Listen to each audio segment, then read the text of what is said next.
El día de ayer vivimos un día glorioso. Yo no sé si vinieron ayer y si pueden dar testimonio de lo que el Señor nos regaló, una unción verdadera, fresca.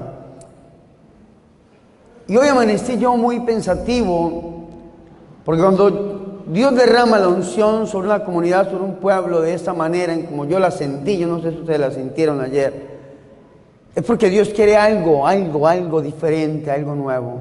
Algo quiere el Señor. Hay que preguntarnos, ¿por qué nos ungió el Señor? Yo siempre digo que la unción tiene un propósito. Cuando Dios unge a alguien, cuando Dios unge algo, es para un propósito. De hecho, la Biblia nos dice a nosotros, en el Evangelio de San Lucas, en el capítulo 4, versículo 18, el Espíritu de Dios sobre mí porque me ha ungido para. Y ese para a mí me pega duro en mi vida, en mi corazón, en mi pensamiento, en mi oración. El Señor dice, me ha ungido para. Hay un propósito, la unción tiene un propósito. El Señor dice que ha sido ungido para, y dice para qué. Para predicar a los pobres la buena nueva, para sanar el corazón roto, el corazón quebrantado, devolver la vista a los ciegos, dar libertad a los oprimidos y proclamar un año de gracia del Señor, dice el mismo Señor y Salvador Jesucristo. Y esta misión del Señor, ese propósito de la unción, fue lo que el Señor realizó durante toda su vida. Su vida pública, la vida pública de Jesús, la vemos nosotros envuelta en el ministerio mismo de Jesús. Y ese ministerio se desarrolla en su predicación acerca del reino. Se desarrolla en obras, portentos, prodigios y milagros en bien de todos aquellos que lo necesitaban. Cuantos tenían el corazón roto, el corazón dolido, eran excluidos por el Estado, por la religión, fueron incluidos y fueron sanos por el Señor, cumpliendo el Salmo 145, donde dice que Él repara, Él sana el corazón roto. Pero también todos aquellos que estaban enfermos y que se acercaron a Jesús fueron sanos. Los ciegos veían, los sordos hablaban, los leprosos quedaban limpios, las personas que tenían algún problema físico o en su mano paralizada o en su cuerpo paralizado o una joroba sobre su espalda, todos aquellos fueron sanos. Las personas que sufrían de diferentes enfermedades en su cuerpo, como cojos, también fueron sanos, porque esto fue lo que prometió el Señor, y cuando Dios promete sencillamente cumple. Pero también aquellos que necesitaban de una ayuda espiritual fueron ayudados por el Señor. Aquellos que estaban siendo atacados por el demonio, aquellos que estaban siendo atacados por el enemigo, el diablo y Satanás, que Dios lo ate y lo reprenda, fueron liberados por nuestro Señor y Salvador Jesucristo. Hay algunos teólogos contemporáneos que niegan la existencia de los milagros y niegan la asistencia del ataque del demonio en contra de las personas, y se dicen que era como una concepción de la época. Las personas cuando estaban enfermas físicamente, externamente, culpaban a algo que se llamaba el pecado, porque la enfermedad en la época de Jesús era una consecuencia del pecado, pero las enfermedades externas, las enfermedades internas tenían que culpar a alguien, entonces culpaban al demonio. Hay gente que dice, todas las enfermedades externas, se lo repito, tenían una causa, pecado.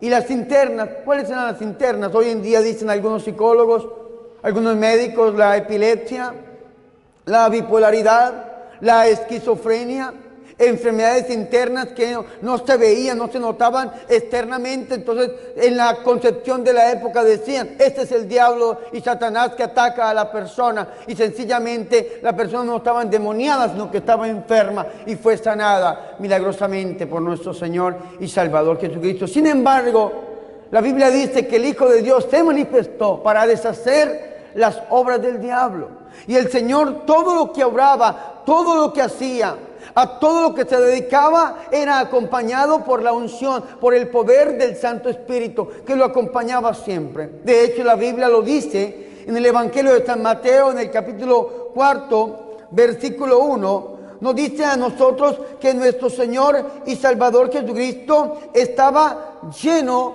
del Espíritu Santo. Digan conmigo, lleno del Espíritu Santo. ¿Estaba cómo? Lleno del Espíritu. Ese era el secreto de Jesús, la presencia del Espíritu Santo en su vida. La misma humanidad de Jesús fue ungida por el poder del Espíritu. Ayer les leí un texto que me encanta, Hechos 10:38, como el Padre unge a su Hijo, a Jesús de Nazaret, con el Espíritu Santo y con poder, y cómo pasa Él haciendo el bien y sanando a todos los oprimidos por el diablo, porque Dios estaba con Él. El secreto de nuestro Señor Jesucristo era la compañía del Espíritu Santo, la unción que lo acompañaba, porque el Espíritu Santo sobre mí, porque me ha ungido para. Y la pregunta es, ¿y para qué queremos nosotros que nos unja a nosotros el Señor? ¿Para qué queremos nosotros que el Señor derrame su gloria, derrame su presencia y derrame su gracia? ¿Para salir fuera de estas cuatro paredes y desperdiciar la gracia y la unción del Señor en el pecado? ¿Para volver a revolcarnos, perdónenme la expresión, como el cerdo se revuelca en el lodo, o como el perro vuelve al vómito? Como el pecador va y malgasta la gracia de Dios recibida en un congreso tan especial como este, volviendo a la vida anterior. Tal vez queremos la unción del Señor para salir allá y seguir viviendo igual como estábamos viviendo, o sencillamente queremos la unción del Señor porque queremos ser hombres nuevos, hombres renovados, hombres del Espíritu, que salgamos a anunciar, aunque estoy vivo y resucitado, en la Santa Iglesia Católica. Dios necesita de ungidos que salgan a comunicar su presencia, que salgan a obrar solamente con su manera de vivir, que digan, este hombre es un ungido, este hombre tiene algo diferente. ¿Y quién es este? Como decían de Jesús, ¿y quién es este? ¿Quién es este? Que lo vean a usted y diga, ¿quién es este? Que el mismo diablo lo vea a usted y lo reconozca como un ungido, como hacía el demonio frente a los apóstoles. Cierto día unos exorcistas judíos, porque el exorcismo existe en todas las religiones. A mí mi obispo saliente, Monseñor César Bosco Viva Robelo, me dio la autorización, según dice el derecho canónico, en el numeral 1172, el último canon del Corpus de los Sacramentales. A mí me dieron el permiso para ejercer exorcismo sobre los posesos. Soy lo que se conoce como un sacerdote exorcista y me encanta mi ministerio. Resulta que en este ministerio uno estudia acerca del exorcismo y le enseñan que el exorcismo se conoce y hace parte de todas las religiones. Los judíos tienen su manera de exorcizar. De hecho, el ritual de los judíos, dicen algunos, es el Salmo 91. El Salmo 91 es el ritual que utilizan los judíos para exorcizar, para expulsar al demonio. Se reúnen alrededor del poseso a rezar el Salmo 91 hasta que el demonio se va en el nombre del Señor. Otras religiones tendrán su manera. Hasta los mismos musulmanes tienen una concepción misma del mal. Hasta los mismos budistas, chiitas y lo que sea, tienen una concepción del mal y de una u otra manera exorcizan el mal desde su concepción. Nosotros los cristianos que hemos recibido la revelación plena en nuestro Señor y Salvador Jesucristo, no solamente tenemos una concepción del mal, sino que sabemos quién es el malo. Tiene nombre propio, el mismo Señor Jesucristo lo dio a conocer, el mismo Señor nos enseñó quién es el causante del mal. Y el Hijo de Dios se manifiesta para deshacer las obras del diablo con el poder del Espíritu, y donde el Señor iba sanando, iba liberando. Y entonces los apóstoles aprenden del Señor. Los apóstoles, vemos a Pedro liberando, vemos a los apóstoles expulsando demonios, vemos al gran apóstol San Pablo cómo expulsaba demonios y sanaba enfermos en el nombre del Señor. Y algunas personas lo vieron. Dice Hechos de los Apóstoles en el capítulo 19, versículo 11 en adelante, que algunos exorcistas judíos, porque también existían exorcistas alrededor de la religión de los judíos. Unos exorcistas judíos vieron cómo Pablo expulsaba un demonio. Vieron cómo Pablo sanaba una enfermedad y lo hacía en el nombre de Jesús. Y entonces estos exorcistas judíos se encontraron con un endemoniado y le dijeron, en el nombre de Jesús que predica Pablo, yo te ordeno, vete. Y el demonio los volteó a ver. El endemoniado le dijo, yo a Jesús lo conozco. Claro que el demonio sabe quién es Jesús. El mismo demonio en la sinagoga de Capernaum, en San Marcos capítulo 1, versículo 21 en adelante, le dice, sé quién eres tú, Jesús. Lo llama por el nombre. E interesantemente en el Evangelio de Marcos, solamente 2 personas llaman a Jesús por el nombre. El primero es él, el enemigo, que ustedes lo conocen, y el segundo es el ciego de Jericó antes de que Jesucristo entrara a Jerusalén. En San Marcos 10:46, el ciego, sin verlo, sin saber quién es, solamente había escuchado hablar de él, lo llama por el nombre. Hijo de David, Jesús, ten compasión de mí, dice aquel hombre. Sin embargo, escúcheme muy bien, el enemigo sí sabe quién es Jesús, lo conoce. ¿Por qué el diablo? Porque renegó de él, no quiso vivir bajo el sometimiento de Dios, sino que decidió tener su designio lejos de Dios, y por eso se convirtió y se transformó en lo que es, en un demonio. ¿Sabe quién es? ¿Y por qué el diablo no tiene perdón? Una vez yo estaba celebrando una misa y en la intención decía, por la conversión del diablo. Imposible, le dije a la señora. Cambió la petición por la conversión de mi suegra. Yo, imposible. Hermanos, el diablo no tiene perdón, porque el diablo tomó una decisión libre e irrevocable. Sabía a quién estaba abandonando. El diablo es inteligencia y voluntad, sumamente inteligente y sumamente libre, y sabía a quién estaba abandonando. Esta herejía la cometió o la dijo un padre de la iglesia. Orígenes cometió una herejía que se llama la apocalistasía. Y la apocalistasía significa que al final de los tiempos hasta el mismo diablo va a ser redimido, y eso es algo que se sale del marco mismo de la doctrina católica. No hay perdón para el diablo después de su elección libre e irrevocable, como no hay perdón para los hombres después de la partida de este mundo al juicio particular, dice el catecismo de la Iglesia Católica. El diablo sabe quién es, y él se lo dice en la sinagoga de Capernaum, sé quién eres tú, y le dice, eres el santo de Dios. Vea qué interesante esto, eres el santo de Dios. Y en la Biblia encontramos que el demonio, cuando se encuentra con Jesús, le dice unas palabras y unos títulos bonitos. ¿Y por qué se las dice el demonio? Porque es algo que él no puede cambiar. Que Jesús sea el Cristo, el ungido, el Mesías, es algo que el diablo no puede cambiar y le toca aceptarlo. Que Jesús sea el santo de Dios es algo que no puede cambiar el diablo y le toca aceptarlo y hasta lo pronuncia. Pero en la Biblia nunca encontramos que el diablo le diga, tú eres mi Señor, nunca.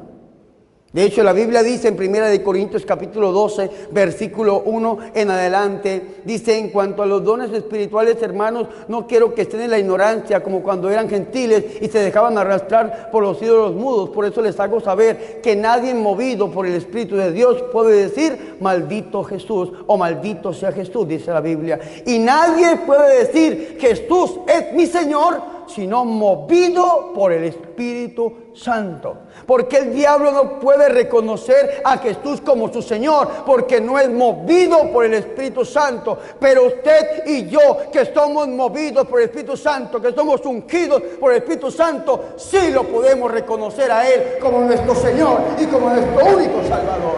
¡Aleluya! ¿Quién vive?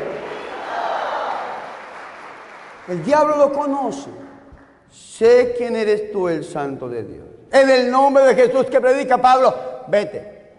A Pablo, digo a Jesús, lo conozco, dice el diablo.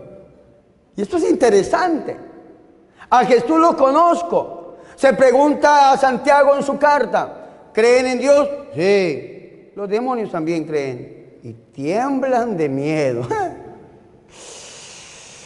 Qué interesante esto. A Jesús lo conozco. Digan conmigo, a Pablo también lo conozco. Repítalo. Más fuerte. Qué ¿Qué quiere decir esto?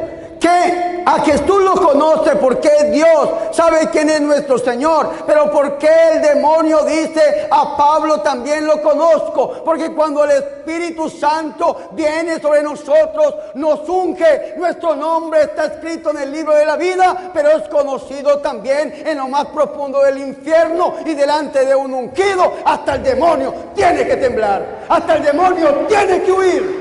No puede el demonio contra los hijos de Dios. No puede el demonio contra ti.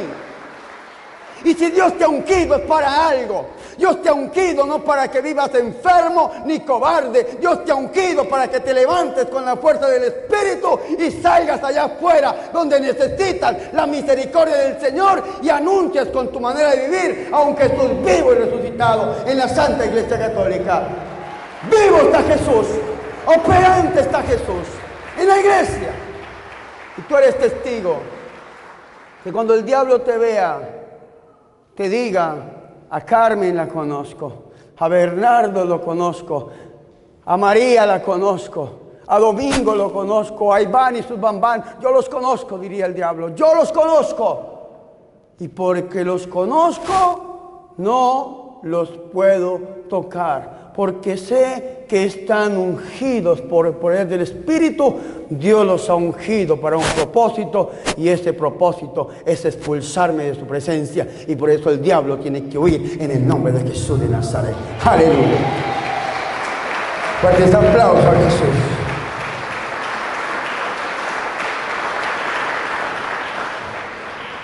Porque cuando tú estás ungido por el poder del Espíritu, el diablo no puede hacer absolutamente nada en contra tuya. Yo ayer les contaba un testimonio de algo que me sucedió a mí, que lastimosamente a veces falla la cámara, yo siempre grabo para YouTube, y ayer hice la predicación, la de la tarde, que me encantó tanto, quedó sin audio. Pero entonces yo les decía ayer a ustedes que a mí a veces me acercó una bruja mala, según eso, fea, una mujer versada en las ciencias ocultas, una mujer que había consagrado su alma al demonio y que se dedicaba a hacer el mal a los demás, a través de la magia llevar a las personas a la enfermedad y a la muerte. Y entonces te preguntarán algunos padres: ¿el demonio puede matar a alguien? Y la pregunta tiene una respuesta, y es directamente no. El diablo directamente no puede matar a nadie. Ya nos quisiera matar a todos nosotros, y de hecho lo quiere y lo habría hecho. No puede, directamente no, pero indirectamente sí.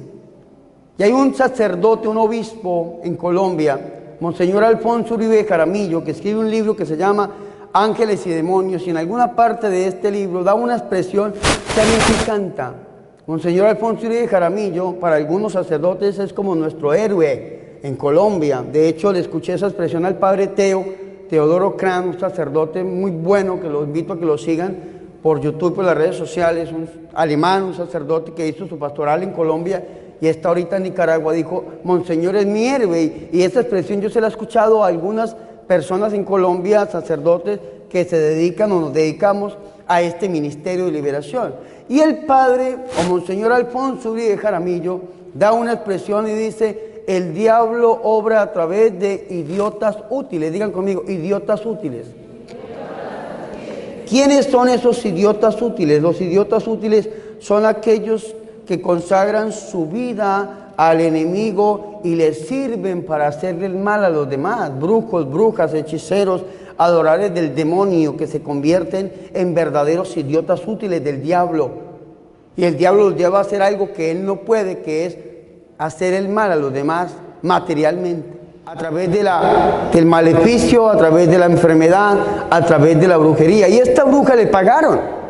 A esta bruja le pagaron para que esta bruja dañara mi vida, mi vocación, para que me llevara a la muerte a través de las ciencias ocultas. Una mujer versada en el satanismo, una mujer formada, una mujer consagrada al diablo. Y esta mujer, cada vez que hacía un muñeco, el muñeco se le quemaba. Levantaba un altar y el altar al demonio se le rompía.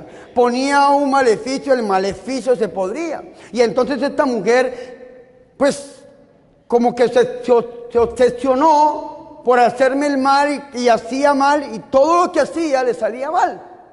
Y entonces esta mujer, cuando ya no supo qué hacer, se fue a buscarme. Yo estaba en la casa de oración, ahí en la diócesis de Engativá, en Bogotá, Colombia, en la Cali con 72, una casa de oración hermosa que teníamos los misioneros marianos, ahí en Bogotá, Colombia. Y estaba evangelizando porque hacíamos vigilias y congresos de sanación, de liberación, de formación, de catequesis. Algo hermoso vivíamos ahí en este lugar, unas experiencias y unas cosas portentosas vimos de parte del Señor. Y allá llegó la bruja preguntando, vengo buscando a Fray Bernardo. Yo ya había profesado, ya vestía mi hábito. Yo le pregunté, ¿para qué lo quiere? Es algo que le enseñan a uno. Yo fui policía un año, auxiliar de policía, y cuando alguien le escribe a usted, ¿quién es usted? Usted tiene que responderle a quién necesita, no diga su nombre porque lo pueden estar estafando con el nombre propio. Entonces, vengo buscando a Fray Bernardo, ¿y para qué lo necesita? No, es que es urgente, y la señora, muy bien vestida, muy elegante, dijo, necesito hablar con él. Yo le dije, pues con él habla, mucho gusto. Me dijo, ¿usted es Fray Bernardo? Yo creo que cuando me vio se decepcionó. Como yo digo que soy un hombre grande, acuerpado, y en ese tiempo no evangelizaba por YouTube, hoy en día lo conocen a uno, al menos la nariz se la ven ahí en la pantalla, pero yo antes decía que un hombre rubio, ojos verdes, grande, acuerpado. Entonces la señora pensaba encontrarse con un príncipe azul y se encontró con este enano que, pues sí vestido de azul, pero me dijo, ¿usted es Fray Bernardo? Yo, sí señora, ¿cómo está? Me dijo, ¿yo por qué no lo puedo tocar? Me dice esta mujer. Vea qué interesante esto. ¿Por qué no lo puedo tocar? Yo sinceramente he tenido el caso de personas que no se pueden acercar a uno. Uno va caminando y se alejan o salen corriendo, no pueden acercarse al hombre de Dios. Y entonces yo le dije, pues tóqueme su merced. Decimos los colombianos, su merced es una palabra de respeto a una persona mayor, ¿sí? Pues tóqueme su merced, le dije yo. Me dijo, no me crea boba, me dice, ¿usted sabe de qué le estoy hablando? Yo dije, la verdad no. Me dijo, mucho gusto, yo soy Jesusa, me dijo. Jesusa, me dicen chucha, yo soy Jesusa.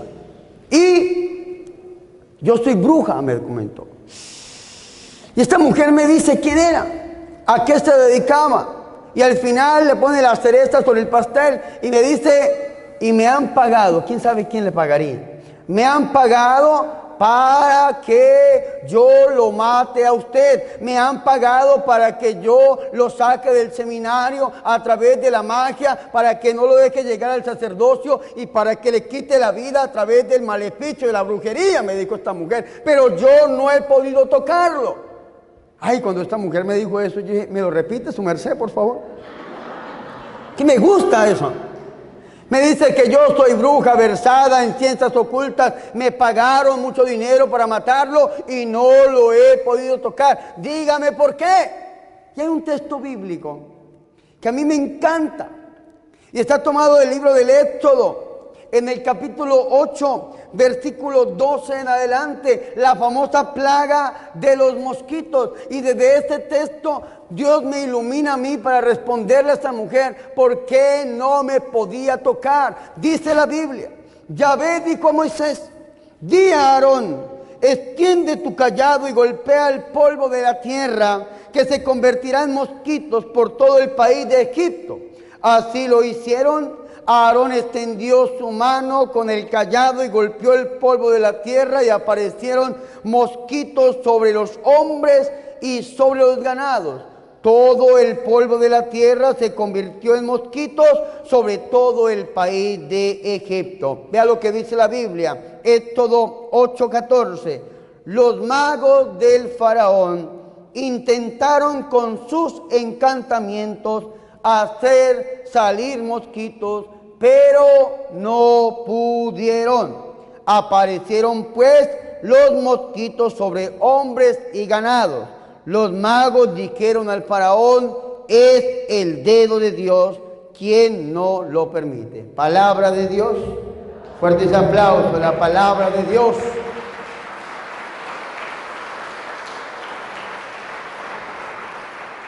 Moisés y Aarón hacen una obra portentosa de parte de Dios.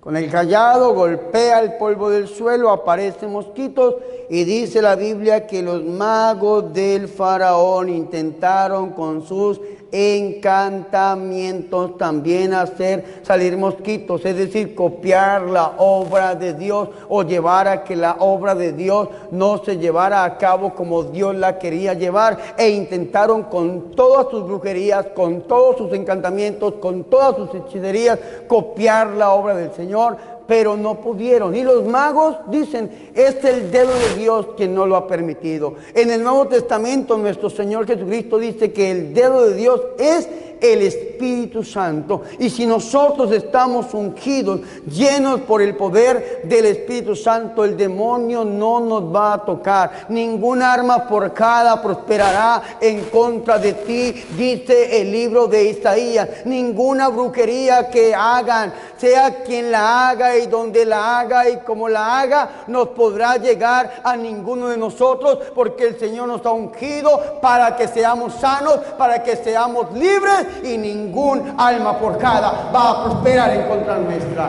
¡Aleluya! Nadie podrá hacernos daño, nadie podrá dañarnos, nadie, porque somos hijos de Dios, porque somos ungidos por el Señor. Al contrario, el demonio es el que nos tiene que temer a nosotros.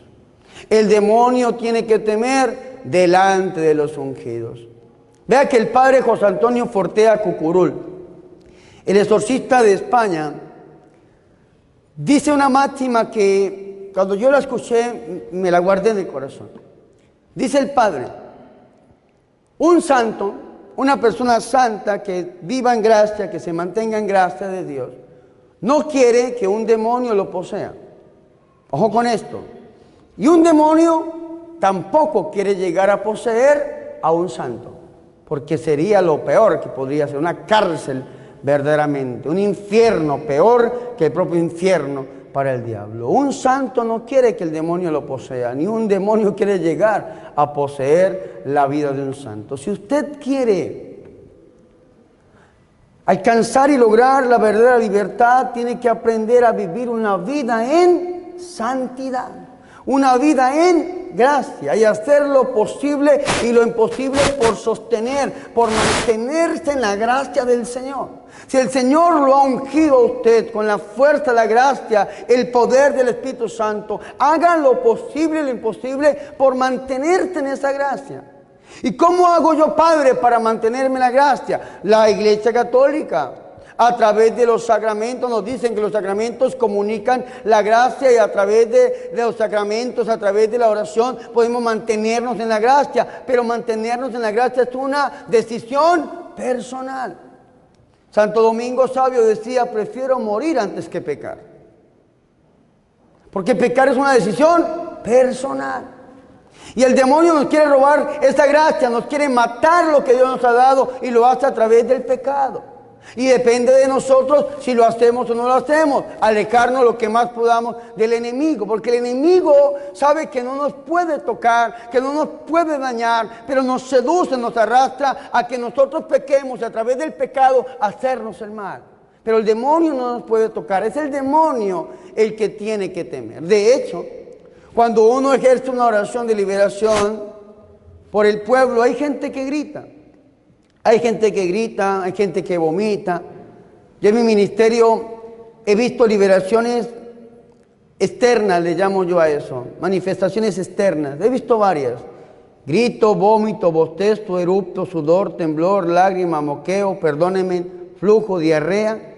Yo personalmente, cuando salí de la brujería, del satanismo, de la drogadicción, me hicieron ejercer una oración de liberación y duré 15 días con una diarrea terrible. Y a través de ese mal de estómago Dios me libera. Hay gente que se libera a través del vómito, un bebedizo o un maleficio que le han dado a comer o a beber, y en la oración eso sale. Esta mañana una mujer me daba un testimonio y me decía, Padre, ayer usted estaba orando y usted daba una palabra de que desde el vientre materno una mujer había sido dañada. Yo empecé a vomitar, y en ese momento mi hija, que estaba en la distancia, empezó a sentirse mal, a vomitar, y terminó en el hospital. Hospitalizada mi hija, y al final mi hija vomita lo mismo que yo vomito aquí, y mi hija vuelve a estar bien en el hospital después de que vomita. Se rompe algo que sale materialmente. Yo estaba predicando en alguna diócesis de los Estados Unidos y en el medio de la oración Dios me decía, aquí que a través de la orina se va a liberar. E inmediatamente una mujer va al suelo y se orina. En el suelo estaba el orín de la mujer. Se levanta muy apenada, se limpia, se va para la casa, se cambia y viene en la tarde a dar testimonio diciendo, Padre, toda mi vida enferma del estómago, unos dolores terribles, exámenes habidos y por haber, cirugías las que han podido hacer los médicos, buscándome lo que tenía, nunca me sané, pero desde que usted hizo esa oración yo sentí que algo se rompió en mí y vengo a decirle que el dolor se ha quitado y hoy en día conozco a la mujer y sigue totalmente sana y libre para la gloria y honra del Señor y Salvador Jesucristo.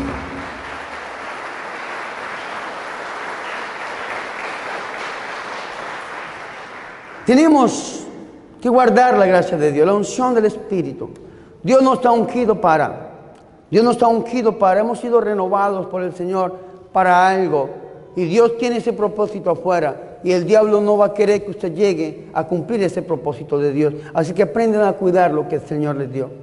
Aprendan a cuidar lo que el Señor ha derramado sobre ustedes. Y ustedes tal vez dirán, Padre, yo no vine ayer. No importa, hoy es tu día. Hoy es el día de pedirle al Señor que te unja. Hoy es el día de pedirle al Señor que derrame su gracia sobre ti, que te faculte con esta presencia del Santo Espíritu que lo acompañaba a Él, para que cuando tú salgas fuera de este lugar, lleves también la gracia y la misericordia de Dios a todo aquel que lo necesita. Amén. Fuertes aplausos a Jesús de Nazaret.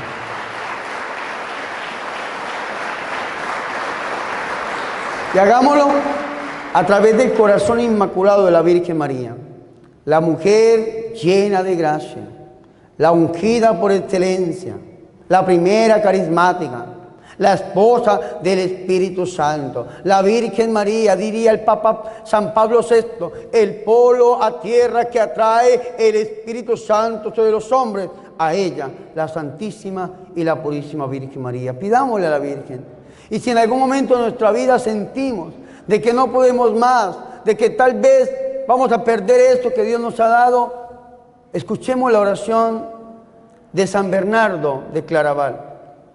Dijo San Bernardo, cuando sientas que las olas de las pasiones te arrastran, invoca a María, mira a tu madre, invoca a María. Hacer lo que hizo Dios. ¿Saben qué hizo Dios? Bajó del cielo y se escondió en su vientre santo. Hacer lo que hizo Dios. ¿Sabe qué hizo Dios? Cuando iba a ser asesinado por Herodes en la matanza de los inocentes, se escondió en los brazos de la Virgen María y salió huyendo en los brazos de la Virgen María.